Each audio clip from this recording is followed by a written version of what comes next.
Central. ¿Cómo están? Buenas noches, bienvenidos y bienvenidas a las noticias. Testigos claves y nuevos antecedentes marcaron la jornada en que el cuerpo del cabo segundo del Ejército, Carlos Palacios, fue entregado a sus familias para comenzar el velorio, tras la enigmática tragedia que aún no logra ser explicada. Le entregué un hijo vivo al Ejército para que me lo cuidara, para que le enseñara, para que lo adoctrinara, y me lo devuelve en un cajón. Era una actividad que no estaba autorizada ni planificada por parte de la brigada. Yo persigo la figura del homicidio premeditado, porque esa es mi evaluación final. Pasan las horas y siguen surgiendo nuevos antecedentes sobre la misteriosa muerte del cabo segundo del Ejército, Carlos Palacios. Pero junto a ello, las preguntas en torno al caso también aumentan. A mi hijo lo mataron y eso tiene que ser pagado con cárcel, porque no puede ser que esto quede impune. Una vez más, no puede ser que una muerte de un hijo quede impune. Tiene que haber respuesta, tienen que haber culpables. Este viernes, el Servicio Médico Legal definió la causa de muerte del uniformado, confirmando así una de las teorías del caso. Se confirma lo que se indicó ayer, es una asfixia por sumersión, y el resto de las causas que llevan eso tiene que ver también con la investigación de la Fiscalía Militar, así que eso ya es pronunciamiento de ella. ¿Habría no intervención de terceras personas? Eso también es parte de la investigación. Una fatal prueba en la que habrían participado otros 4 militares junto a Carlos. Sin embargo, según el alto mando de la institución, el ejercicio no había sido autorizado. Cuando sale Carlos a esta prueba, no era un ejercicio, es una prueba, requisito para entrar a la Brigada de Operaciones Especiales, él sale con una colega uniformada de carrera, un soldado con cripto y 2 personal de planta. Preliminarmente los antecedentes que manejamos es que era una actividad que no estaba autorizada ni planificada por parte de la brigada, y que al parecer también preliminarmente se habría alejado de los protocolos institucionales que aún para estos efectos están dispuestos en este tipo de actividades, en una prueba de natación específicamente, como lo que se supone que estaban realizando, pero alejada totalmente de los protocolos institucionales. Hasta el momento se encuentran detenidos un capitán y un sargento primero por su presunta responsabilidad en el caso, mientras que en paralelo se desarrolla una investigación sumaria para así establecer responsabilidades y medidas disciplinarias. De este modo, serían claves las declaraciones de los testigos que habrían participado de la prueba y presenciado cómo se desarrollaron los hechos que terminaron en la tragedia. La compañera de Carlos, que era comando y que iba a tomar la misma prueba, ella debiera corroborar en su declaración que este maltrato verbal y esta mala onda que tenían la unidad contra ellos sí existió desde el día 1 que ellos llegaron allá. Hugo Mena, tío de Carlos, prestó declaración a la PDI en calidad de testigo, debido a que habría sido una de las últimas personas con las que la víctima habló y que además le expresó su preocupación por el ambiente hostil que sentía por parte de sus compañeros en la 4ª Brigada Acorazada Chorrillos en Punta Arenas. Hola tío, ¿cómo está? Estoy en Punta Arenas, vine a dar unas pruebas. No le comento más porque si todo sale bien tendré buenas noticias. El ambiente en esta brigada no es bueno, siento como que están en mala onda por mi llegada acá. Ya 2 de aquí me dijeron que qué hacía aquí. No me siento tranquilo, algo pasa. Durante esta noche se espera que llegue hasta Santiago el féretro con el cuerpo del cabo segundo del Ejército, Carlos Palacios, mientras que comienza a asomarse una inminente contienda respecto a quién tomará la indagatoria. ¿Continuará en poder de la justicia militar o será tomada por el Ministerio Público y la Justicia Civil?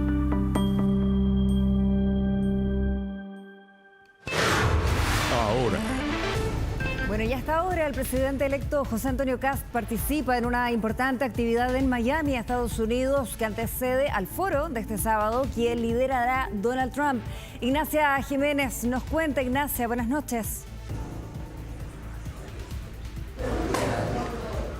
Sí, José, ¿cómo estás? Buenas noches. Una participación de José Antonio Kast, esta jornada que llegó hace algunos instantes hasta acá, hasta un centro de convenciones en El Doral. De hecho, entregó una conferencia de prensa a medios internacionales que estaban acá esperando su presencia, y es el primer líder en llegar a esta cena de recepción de la cumbre Shield of America que mañana va a tener lugar acá en Miami. Una cumbre donde va a tener la posibilidad de reunirse con otros presidentes de Latinoamérica y también con el presidente de Estados Unidos, Donald Trump, aunque no haya confirmado una cita entre ambos de manera privada. Sí va a ser parte de este encuentro conjunto de esta serie de líderes de América Latina y el Caribe que han llegado hasta acá, hasta Miami, para poder reunirse en esta cumbre con Donald Trump. Yo les decía que hoy día finaliza de esta manera con esta cena acá en El Doral, pero que partió más temprano con una actividad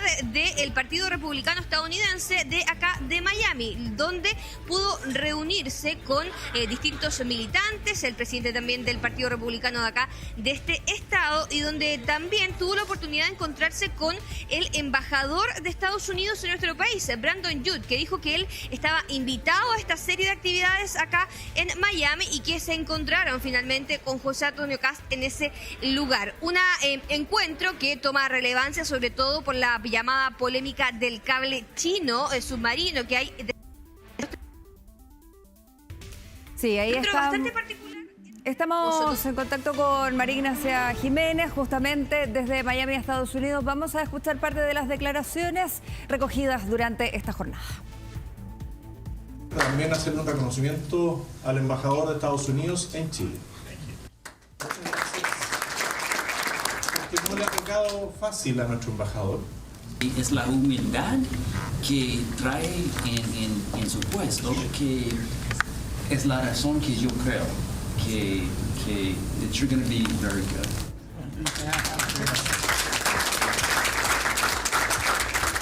Lo que queremos es que entre en funcionamiento lo más pronto posible el cable que ya se está trabajando.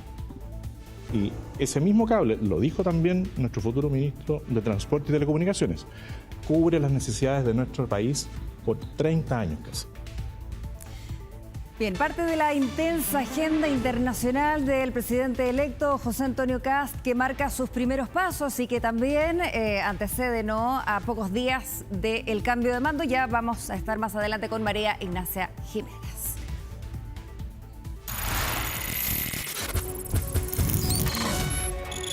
...24 horas, reportajes.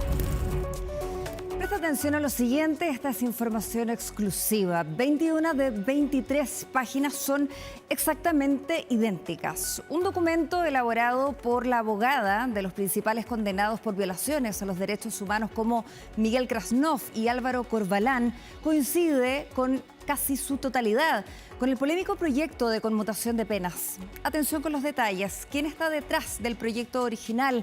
Jordán Jopia y Rodrigo Pizarro con 24 horas reportajes.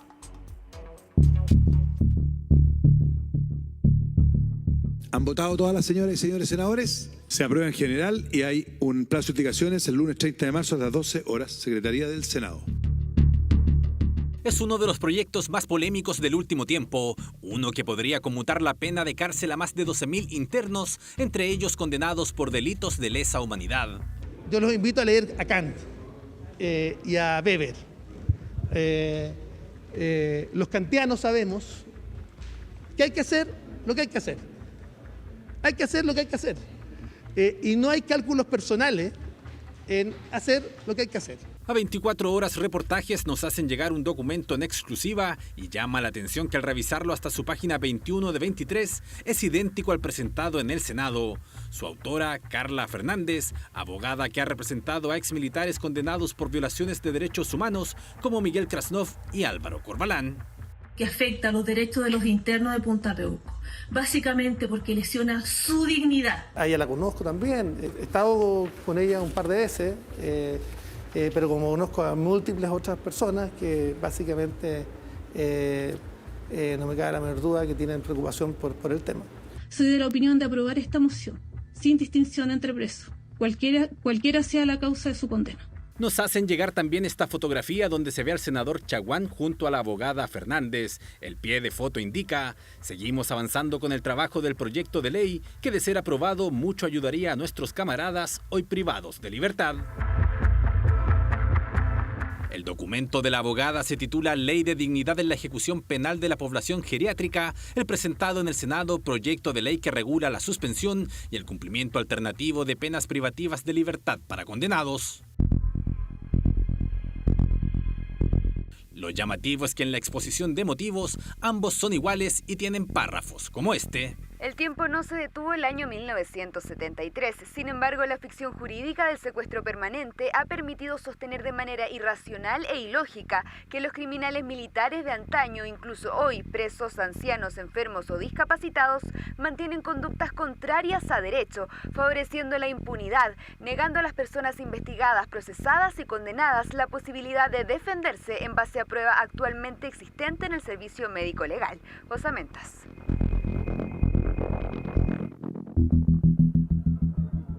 Un proyecto presentado y liderado en el Congreso por el senador Francisco Chaguán y que, si bien busca conmutar la pena de cárcel por reclusión domiciliaria total a la población penal general, argumenta en base principalmente a los condenados por derechos humanos con extractos como este. Diversos motivos de índole político se han esgrimido para fundar el rechazo de estas salidas alternativas a la pena de cárcel, los cuales podríamos circunscribir a 3 ideas centrales: delitos de lesa humanidad, búsqueda de la verdad y proscripción de la impunidad. ¿Es acaso un proyecto hecho a medida por la abogada de condenados por delitos de lesa humanidad? O al menos, ¿por qué hay una coincidencia casi total?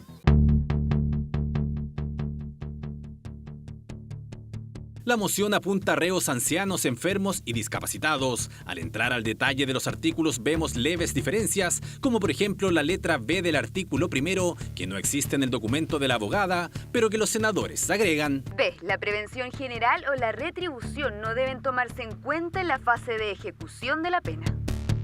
Hasta aquí el resto es igual. Lo que sí cambia es el artículo tercero que contiene el documento de la abogada y que se elimina en el del Senado. Aplazamiento transitorio de la pena. El tribunal deberá, a petición de parte o de oficio, disponer el aplazamiento de la ejecución de una pena privativa de libertad, el que no podrá exceder de 6 meses. Ni el gobierno, ni tampoco los senadores oficialistas presentaron ninguna indicación del proyecto. Los únicos senadores que presentamos indicaciones fue el que habla para corregir el proyecto y sacar todos los temas que decían en relación con la suspensión de la pena, y el senador Matías Walker, que uno de los temas que él planteó fue recogido. Con la eliminación de este párrafo, el artículo 4 del documento de la abogada aparece como tercero en el del Senado. Aquí notamos diferencias en la letra D, donde Carla Fernández busca el beneficio para el interno mayor de 70 años.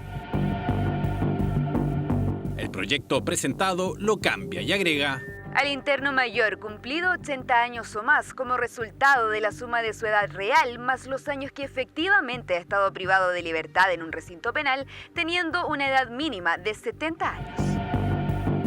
Consultamos al senador Chaguán por la similitud de ambos proyectos. Queremos saber si hay alguna explicación por esta coincidencia. No, nosotros hemos recogido opiniones de múltiples actores, pero esto es un proyecto que hemos presentado ya en 5 ocasiones anteriores, y es muy probable que sea al revés. En el artículo 4 del proyecto llama la atención que se aluda a este inciso que está en el mismo artículo y que aparece en el borrador de la abogada en párrafos posteriores. ¿Simple error en una serie de páginas idénticas? ¿Hay alguna explicación para que esto ocurra? O sea, no. ¿Usted no conoció este borrador antes? No conocí el borrador antes. Un proyecto que sigue generando polémica es que al revisar los metadatos de ambos documentos, notamos que fueron escritos por el mismo usuario. La abogada descarta una entrevista, mientras el senador Chaguán advierte que ha presentado múltiples veces un proyecto para conmutar las penas. Al revisar detalladamente los anteriores, el objetivo es el mismo, pero la fundamentación y el articulado son distintos.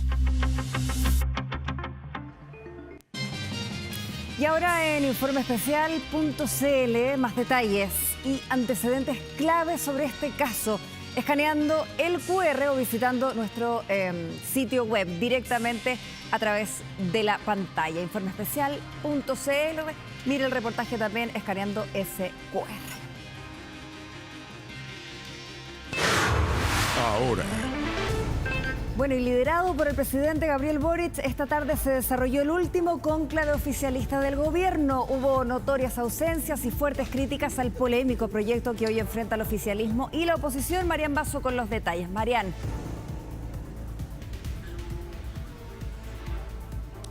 Sí, muy buenas noches. ¿Cómo están? 5 horas duró este cónclave oficialista liderado por el presidente de la República, Gabriel Boric, con también la participación de sus partidos políticos, la base de apoyo de su administración durante estos últimos 4 años, empezando así el cierre de su administración. Y si bien 4 partidos rechazaron su invitación, los presentes valoraron la autocrítica que hizo el presidente de la República en varios temas, entre ellos, por ejemplo, lo que sucedió en la primera semana de su gobierno con la fallida visita a Temucuicui de su ex ministra del Interior, Isquia Siches. Dejaremos un país mejor del que recibimos, también dijo su jefe de gabinete, el ministro del Interior, Álvaro Elizalde, parte de los balances que también se hicieron en esta gestión, donde se valoró la ley de copago cero, la reforma a las pensiones, el aumento del salario mínimo, entre otros. Escuchemos al jefe de gabinete, quien abrió esta sesión. No siempre podemos cumplir con todo y quedan desafíos pendientes. Pero cuando culminamos el gobierno, lo decimos con toda claridad, lo hacemos con la frente en alto. Satisfechos, nunca. Desafiados, siempre. Chile se estabilizó, Chile creció y Chile avanzó.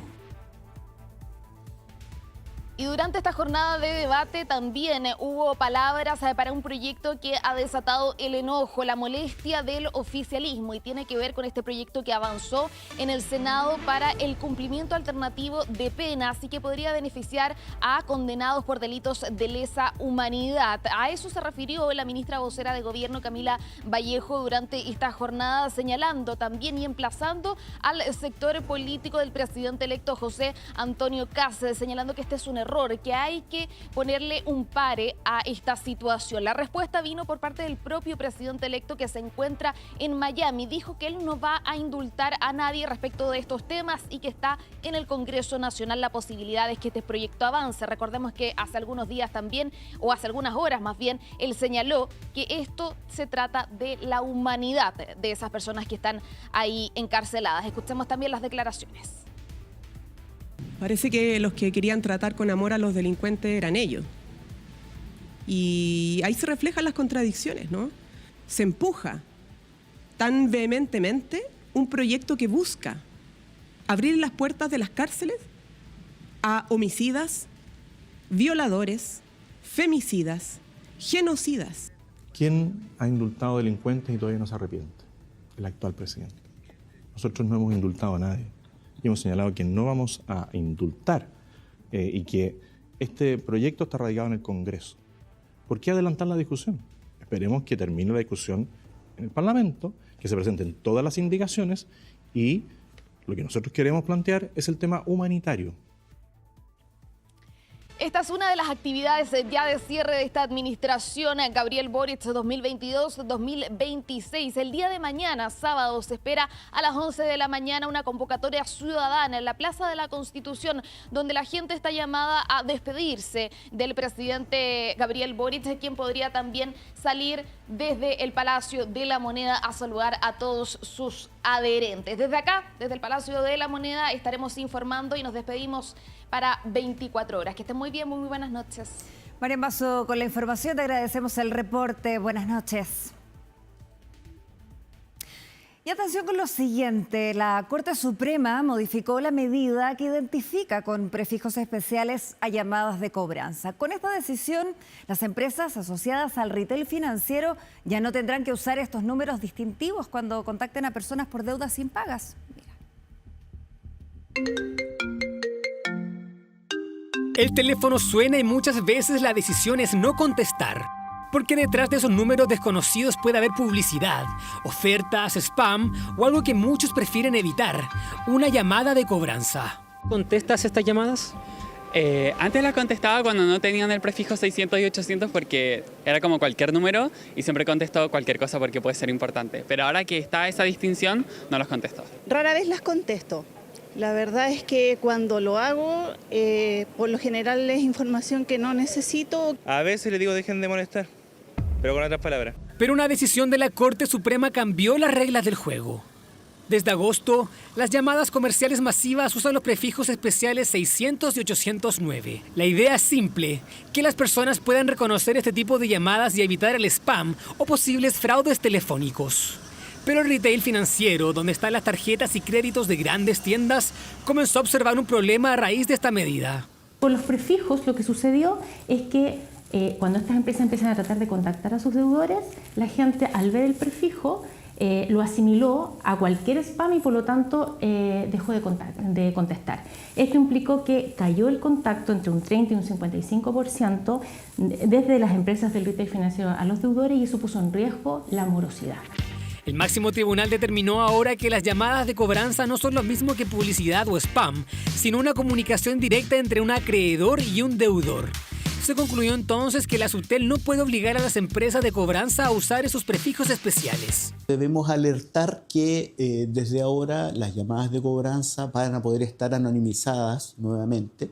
Ya no va a haber un prefijo que determine de alguna forma si la institución que está llamando es la que dice ser. Yo creo que esto no afecta a las personas y no las afecta porque se vuelve al origen. Estamos hablando de un negocio, el negocio retail financiero es un negocio sumamente regulado y está regulado también pensando en las personas. En simple, las llamadas de cobranza de la Asociación del Retail Financiero ya no deberán utilizar los prefijos 600 u 809 al momento de llamar.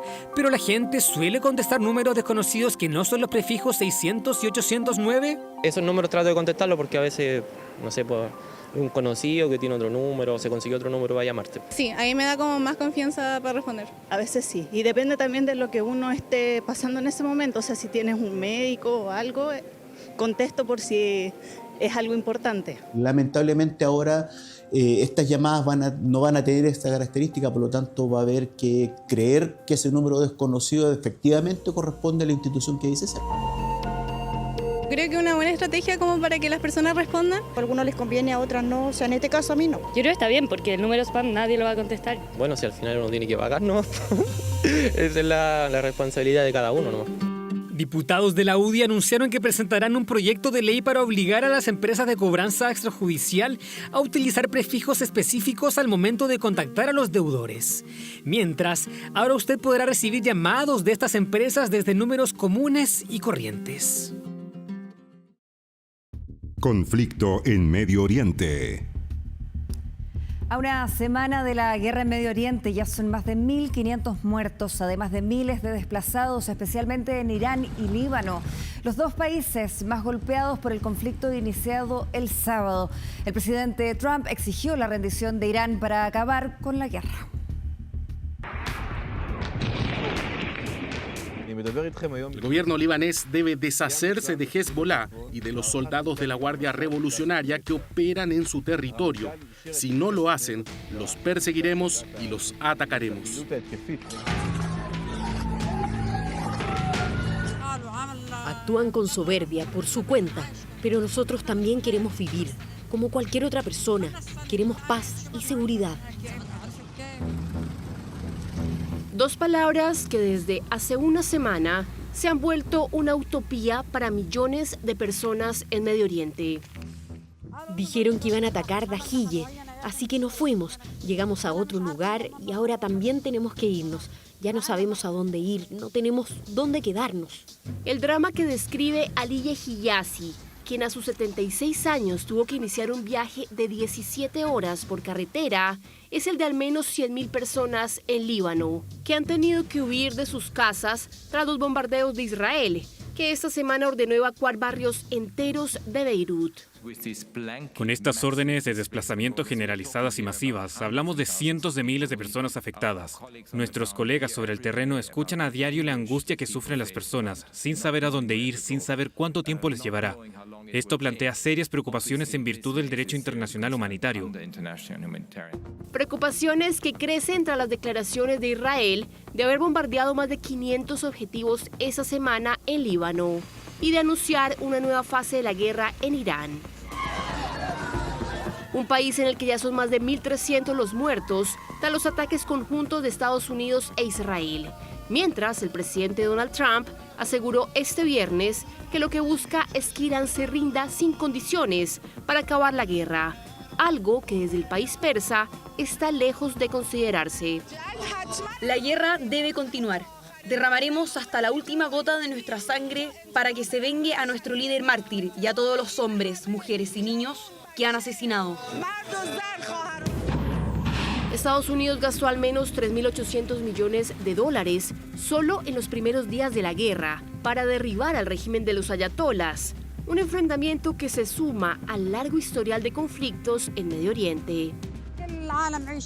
Tenía 6 años y viví la guerra de 1971, luego la de 1982 y la del 2000.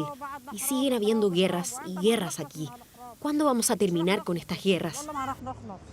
La pregunta de Aliye de momento no tiene respuesta, en el marco de un conflicto que ya ha afectado a 15 países y que solo en su primera semana ya deja más de 1.500 muertos.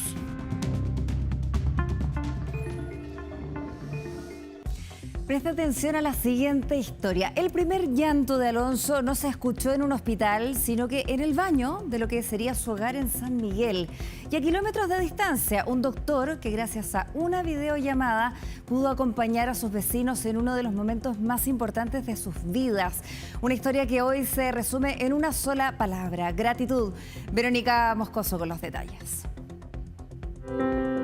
Muchas gracias, doctor. Para mí fue fundamental su ayuda igual. No hubiera sido por sus indicaciones, por la calma que me transmitió, quizás hubiera sido otra historia. Fue realmente algo que nos puso en una encrucijada a ambos. A mí me pagó de clínica, soy como papá, pero por mi parte cuenta siempre con mi apoyo. Ignacio hace una videollamada para agradecer a quien asistió telemáticamente al parto de su hijo. Aunque cueste creerlo, este pequeño con 4 días de vida nació en el baño de su departamento. Las contracciones avanzaron tan rápido que no hubo tiempo para llegar a la clínica. La mamá solo gritaba. Y me encuentro con la situación que ya tenía el bebé en los brazos, la tenía boquita abajo, ¿cierto? Y lo escucho llorar un par de veces. Por citófono llamo a conserjería y le pido urgente una ambulancia y si es que conocían a algún doctor. Reacciono rápidamente, que llamo por teléfono a Pepe, que es el doctor en el edificio, y Pepe es una excelente persona, excelente médico, o sea, lo que nosotros necesitamos, él siempre está dispuesto. Entonces yo lo llamo y le digo, Pepe, auxilio, van a hacer un bebé. Y me dice, pucha, pero no estoy en el edificio. Me dice, ya va, vamos a hacer lo siguiente, vamos a hacer una videollamada y vamos a atender entonces el parto por videollamada. En eso me entra una llamada milagrosa, a cual contesto una videollamada y él comienza a asistirnos, a darnos las primeras indicaciones de las cosas que teníamos que hacer.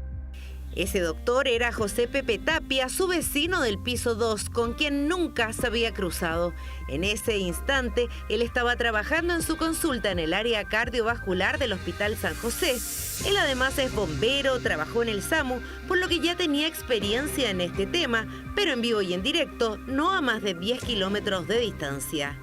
Lo veo a él muy abrumado con la situación, le pregunto cómo está la guagua, que me muestre, empezamos los diferentes niveles de enfoque para mirar y lo que veo es que la guagua estaba de un color pálido, estaba hipotónica, es decir, con el tono muscular bajo y no la veía respirar bien. Todo el equipo multidisciplinario que tenemos en la unidad cardiovascular nos pusimos a ayudar a atender ese parto que estaba en su casa. Con el teléfono en la mano comenzaron las instrucciones. 39 semanas, ya era una etapa de término. Estaba programado, de hecho, en poco tiempo más, el parto programado en una clínica. Entonces le digo, ya Ignacio, empecemos a hacer las maniobras de atención del recién nacido, estimulemos la respiración y el manejo de las secreciones, porque yo no sabía cómo había sido la fase expulsiva de ese parto. Que en este caso Francesca tuvo que trasladarse desde el baño hacia la pieza, con el bebé en los brazos, ¿cierto? Con el cordoncito umbilical colgando. Y ahí le dije, mira, tenemos que finalmente, para tener libertad de movimiento, y en caso que llegue la ambulancia pronto, tenemos que separar el binomio madre-hijo. Entonces le digo, ¿tienes algunas par de zapatillas que estén nuevas, con cordones nuevos? Sí, me dice, tengo cordones nuevos, listo. Sumérgelo en alcohol, déjalo unos minutos, busca una tijera. Y ahí, bueno, le enseñé cómo hacerlo. Fue como casi aterrizar un avión desde la torre de control. Que en el fondo yo estaba igual en shock, bastante bloqueado, pero él me trató de transmitir esa calma, digamos, y poder hacerlo bien de la forma que él me indicó. Nudo ciego. Y refuérzalo con otro nudo ciego encima. Córtalo a ras y luego lo mismo 1 centímetro más allá. Y le dije, bueno, ahora eres papá, corta tú el cordón. Pero doctor, ¿cómo voy a hacer esto? Dale, corta el cordón, ya está cortada la circulación ahí. ¿Tenías tijeras? ¿Sabías dónde estaba? Sí, gracias a Dios teníamos bien organizadas esas cosas. ¿Me quedé mirando aquí, doctor? Sí, vamos, 1, 2, 3 y corta. Y en ese momento fue súper mágico porque como que la guagua tiró a llorar también. Y ahí le digo a la madre que se le acerque a tomar leche inicialmente y hacer el primer apego, el calostro, que es súper importante en lo que es la lactancia materna. Y mágico, 2 minutos y llega sano. Fue primordial lo que él me indicó. Él prácticamente salvó la vida de Aloncito y gracias a él puedo contar ahora tranquilamente que está sanito y que está bien. Poder ayudar y salir de la zona de confort que uno tiene en el intrahospitalario y poder seguir sirviendo y aportando es lo que nos caracteriza a todos los profesionales acá del Hospital San José. Un parto telemático que pasó a la historia. No hay evidencia científica de un nacimiento de este tipo. Alonso está en perfectas condiciones de salud, creciendo sano y fuerte, ajeno a todo lo que sufrieron sus papás y sus vecinos.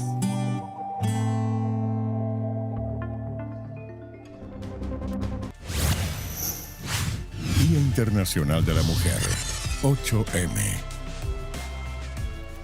Sí, estamos de regreso para contarles que un estudio del Instituto Nacional de la Juventud revela que 1 de cada 4 jóvenes que están estudiando realizan labores de cuidado.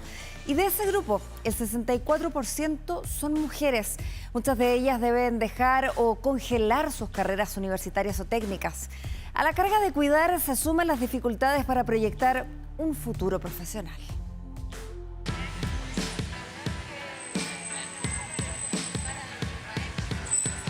Históricamente el rol de cuidadora se nos ha asignado a nosotras, las mujeres, y las cifras así lo confirman.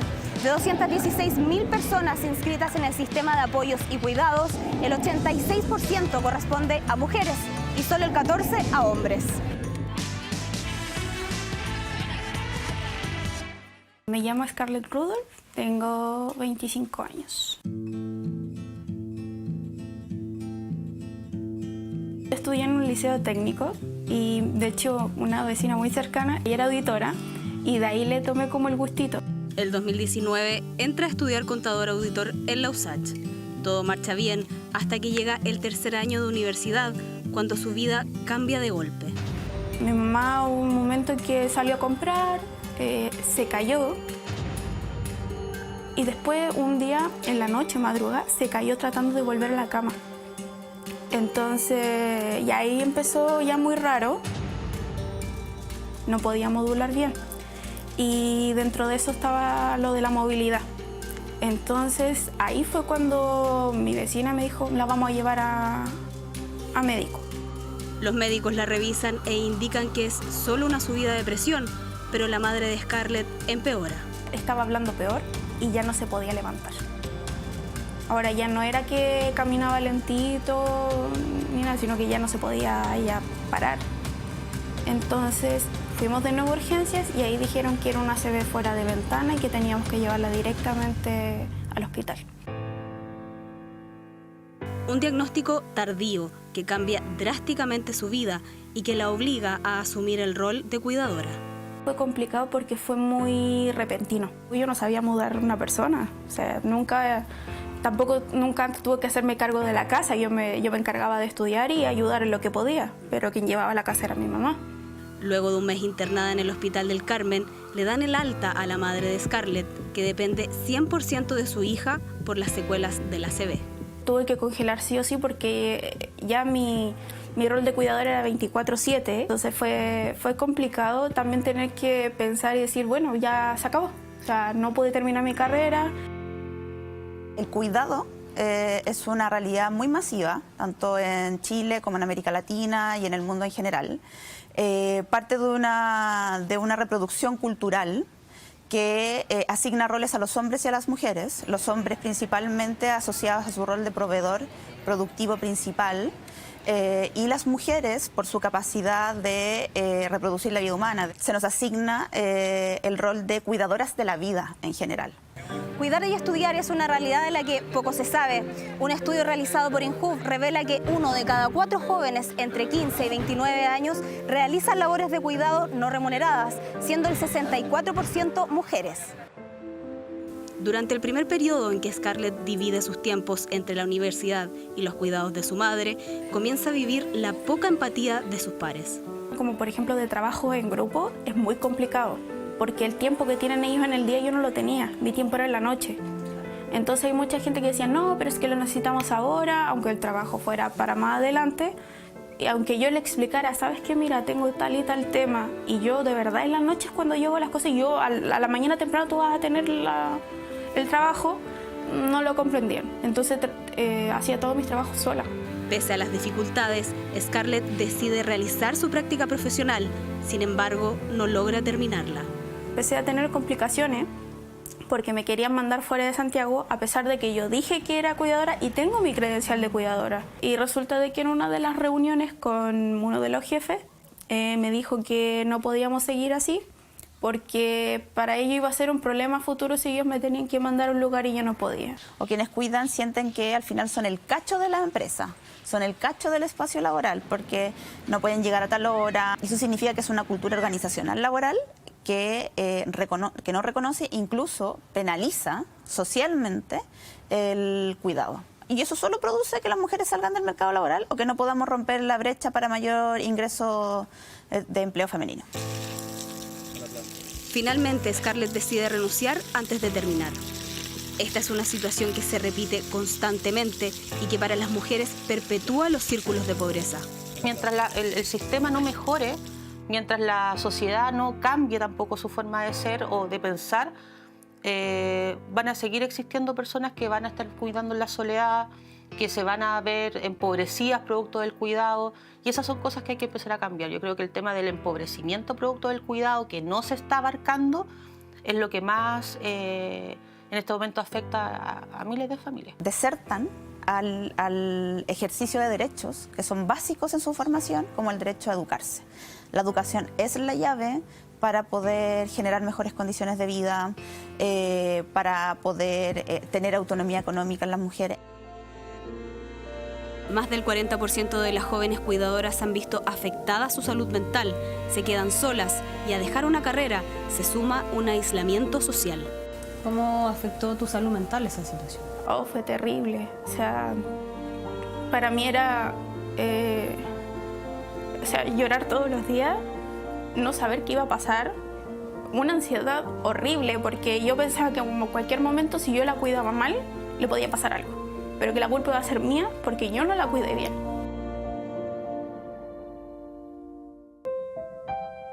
Estamos al debe en políticas públicas en esta materia, pero hemos logrado avanzar. Chile Cuida reconoce el cuidado como un derecho y garantiza apoyos. Mis respetos eternos a todas las mujeres cuidadoras que han hecho posible esta ley. El 5 de enero de este año se promulgó la ley Yo Cuido, Yo Estudio, que garantiza flexibilidad para poder terminar la carrera. Es un triunfo de las mujeres cuidadoras de Chile, en recuerdo también a todas las que ya no están. Quienes cuidan pueden congelar, sin perder el avance académico y los beneficios. Por ejemplo, las y los estudiantes pueden solicitar un cambio de día para rendir pruebas en caso de que coincida con un control médico de la persona cuidada. Ahora pasa a ser una realidad reconocida en la educación técnica y universitaria. Por tanto, el cuidado ingresa como una responsabilidad colectiva de las instituciones de educación. Yo creo que eso es un tremendo avance, porque al final son vidas y trayectorias de vida que no perdemos, que además, en términos incluso como productivo, retienes talento y por otro lado, dejas de castigar a las propias personas que cuidan. Ahora, ¿cómo ves lo que te queda para adelante en la universidad? Ya se viene cerca el tema de poder ya terminar mi carrera y era algo que yo quería y que en algún momento pensé que no iba a pasar. Me emociona y me hace feliz saber que voy a poder tener mi título. Si bien el Estado ha impulsado programas de apoyo, la deuda es más profunda. La verdadera transformación no pasa solo por ayudas económicas, sino por un cambio cultural urgente. Entender que el cuidado no es un destino marcado por género, porque cuidar no debería ser una obligación silenciosa para las mujeres, sino una responsabilidad compartida.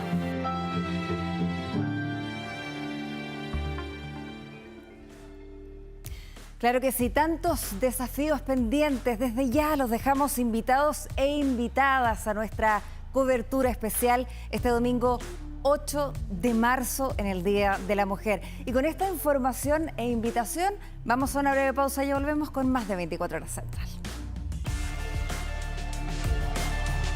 Ya volvemos con 24 Horas Central. Estamos viendo 24 Horas Central. Terminan las noticias en 24 Horas Central. Los dejamos invitados como siempre, como cada viernes, ahora Caigo Prime. Que tenga un excelente fin de semana.